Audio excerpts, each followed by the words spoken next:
Compañeros y docente, nos encontramos aquí no para realizar un simple ejercicio de arqueología lingüística, sino para explorar la estructura fundamental sobre la cual se erigió el pensamiento racional de Occidente. Como bien señala el documento Lenguaje Latino o Filosofía y Gramática, el estudio del latín en el contexto de la antigüedad clásica es la exploración de esa lengua de la razón. Esta lengua ha sido vehículo primordial para la sistematización de la lógica, el derecho y la metafísica, permitiendo que las intuiciones filosóficas más profundas fueran decantadas y reorganizadas a través de un sistema de extraordinaria precisión. Vamos a hablar un poco del origen y las raíces indoeuropeas. Para comprender el latín debemos primero desmitificar un error histórico muy común. El latín no es una derivación del griego clásico. La filología comparada respaldada por Zapata demuestra que ambas son ramas independientes y hermanas de una lengua madre conocidas como el proto-indoeuropeo. En el primer milenio antes de Cristo, el latín era apenas un dialecto regional hablado en el Lacio o Latium, una pequeña comarca de Italia central. En aquel entonces convivía una situación de inferioridad con las lenguas como el osco y el umbro, que poseían una relevancia cultural mucho mayor antes de que Roma iniciara su expansión hegemónica. Hablando un poco de la evolución histórica, decimos que la evolución de la lengua es ese reflejo del ascenso de Roma. Según Zapata, identificamos un periodo arcaico, caracterizado por esa inestabilidad fonética, cuyo testimonio más remoto es la fíbula, ¿no?, de Preneste del siglo VI a.C. Con el tiempo entramos en esa edad de oro o periodo clásico, estamos hablando del siglo I a.C. al primero después de Cristo, donde la lengua alcanza su perfección gramatical absoluta, de acuerdo con Enrique Fonseca. Es en ese punto donde el latín se convierte en una herramienta universal, sobreviviendo incluso a la caída del imperio a través del latín, de ese latín culto utilizado por la iglesia, mientras que el latín vulgar estaba las lenguas romances que hablamos hoy. Si hablamos del legado filosófico y cultural, el reto de la traducción, por ejemplo, decimos que el latín no solo comunicaba, sino que creaba realidad.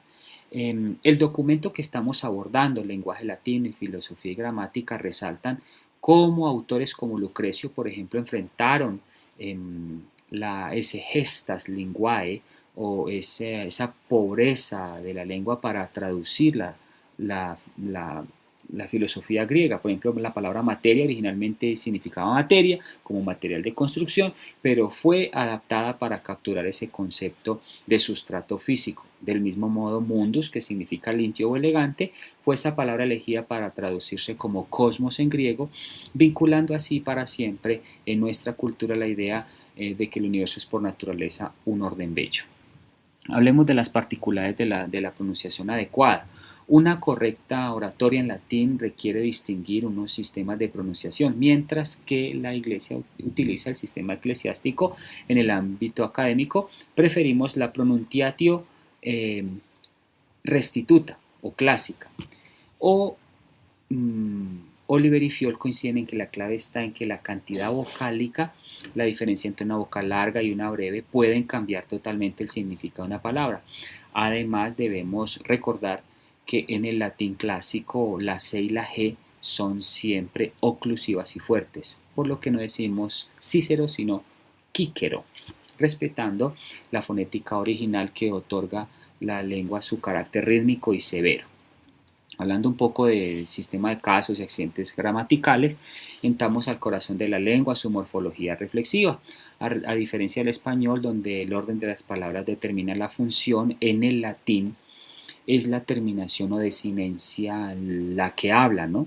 Fiol en el 2011 y Enríquez y Fonseca nos enseñan que existen unos casos: el nominativo para el sujeto, el acusativo para el objeto directo, el genitivo para la posesión, entre otros. Esta estructura no es caprichosa, es una arquitectura lógica que obliga al hablante a definir con absoluta precisión la relación entre cada concepto dentro de la oración, eliminando la ambigüedad. Pasemos rápidamente a hablar del alfabeto en la antigüedad filosófica. El alfabeto latino es una evolución técnica mediada por los etruscos que permitió esa transición de una cultura oral a una cultura de la posteridad escrita. Como se menciona en las fuentes sobre el lenguaje latino, el alfabeto no era solamente un código, sino un símbolo de orden. Lucrecio, recordemos en su obra de Rerum Natura, utilizaba la analogía de las letras para explicar los átomos, así como unas pocas letras en distintas posiciones crean infinitos textos, los átomos crean la diversidad del universo, etc. Este nivel de abstracción demuestra que el sistema alfabético latino fue diseñado para la posteridad y la ciencia. Hablando de referentes históricos y como reflexión final, decir que concluyo con figuras como Cicerón, cuya oratoria fijó ese estándar de la prosa latina, y Lucrecio, quien sistematizó la naturaleza, la utilidad de las traducciones de esta obra no es solo académica, es una necesidad cultural y como lo indica el curso de latín de nuestras fuentes en la plataforma, el estudio de esta lengua nos faculta para establecer paralelos con las sociedades contemporáneas. Traducir hoy a los clásicos es rescatar esa terminación terminológica que dio conceptos como sustancia, accidente o persona, cimientos de una identidad jurídica y filosófica. Finalizamos con las referencias bibliográficas. Esta sustentación se basa en autoridades como Fiol, Zapata y Enríquez y Fonseca, quienes han preservado el rigor de esta disciplina. El latín, pues, lejos de estar muerto, vive en cada razonamiento lógico que realizamos. Muchas gracias por su atención y, como diría Kant, sapere aude, atrévanse a saber a través de la lengua de los maestros.